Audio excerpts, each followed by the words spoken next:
Morning class. Today 17 मई 2021। आज हम पढ़ेंगे the struggle to survive French revolution में पेज नंबर 4।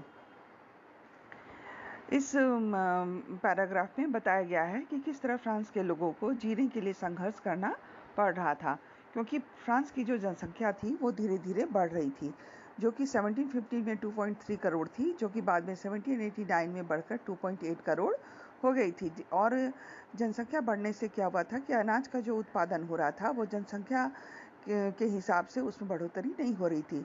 तो उत्पादन के तुलना में मांग जो थी वो अनाज की काफ़ी तेज़ी से बढ़ गई थी, और इस कारण सप्लाई नहीं होने के कारण क्या हुआ था कि जो उन लोग का जो मेन जो स्टेबल फूड था, ब्रेड, उसकी कीमत बहुत तेज़ी से बढ़ने लगी थी। और ज़्यादातर जो लोग थे वो कारखानों में मजदूरी करते थे, और उनकी जो मजदूरी होती थी वो उसके मालिक तय करते थे। लेकिन जो उन लोग को जो मजदूरी मिलती थी वो महंगाई के हिसाब से नहीं बढ़ रही थी। तो इस कारण क्या हुआ था कि गरीब और अमीर के बीच में एक खाई जो है वो उनके स्टेटस में बहुत ही दूरी होते बढ़ रही थी। और जब मतलब ऐसा होता था कि जब मौसम विपरीत परिस्थिति होती थी, जैसे काफ़ी बर्फबारी हो जाती थी या ओले पड़ने लगते थे, तो फसल बहुत बर्बाद हो जाती थी। तो इसके कारण भी क्या होता था कि लोगों के सामने खाने का संकट पैदा हो जाता था। तो इस तरह इसको बोला जाता था सब्सिस्टेंस क्राइसिस, मतलब ऐसा सिचुएशन जबकि लोगों की जो जीविका यानी जो जीना ही लोगों को मुश्किल हो जाता है, मतलब जीना ही खतरे में पड़ जाता है। तो इस तरह से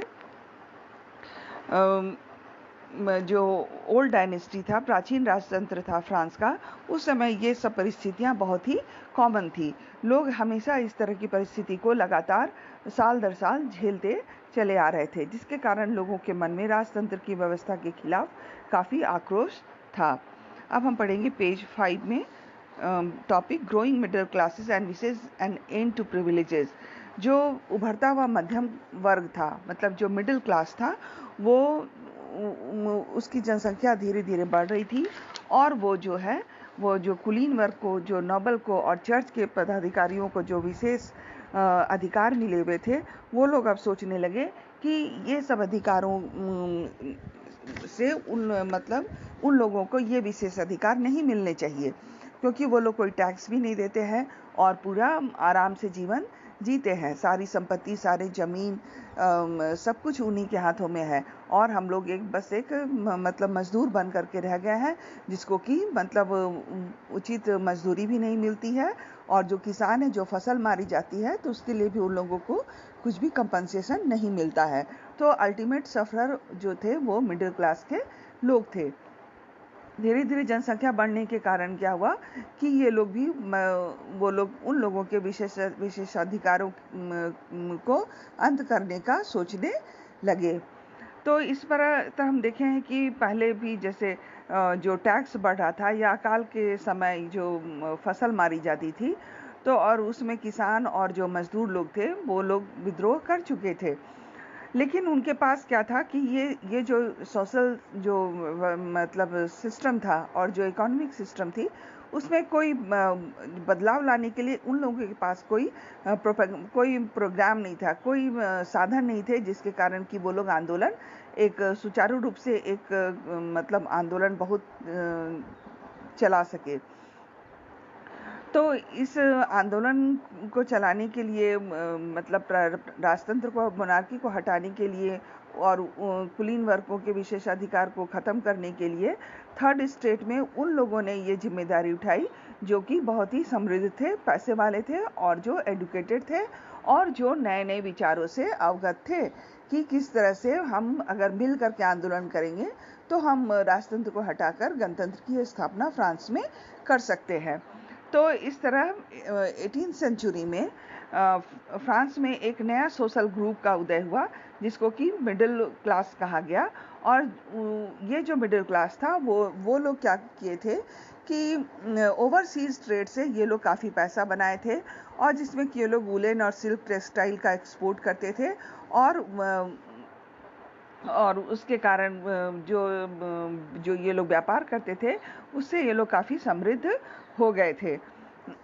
इस थर्ड स्टेट में ये सब व्यापारी और जो लोग के अलावे इसमें जैसे कि थर्ड स्टेट में जैसे जितने से व्यापारी या मर्चेंट थे, जो मैन्युफैक्चरर थे, जो कारखाने चलाते थे, और बहुत सारे प्रोफेशनल लोग थे जैसे कि वकील थे या प्रशासनिक अधिकारी थे, ये लोग सब मिलकर के थर्ड स्टेट मतलब इसमें शामिल थे।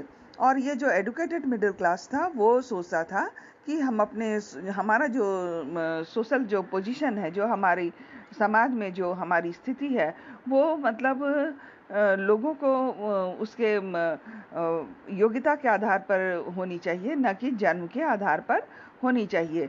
मतलब किसी भी आदमी व्यक्ति का जो सामाजिक हैसियत होता है, उसका आधार योग्यता होना चाहिए, जन्म नहीं, जन्म के आधार पर मिला हुआ विशेष अधिकार नहीं होना चाहिए।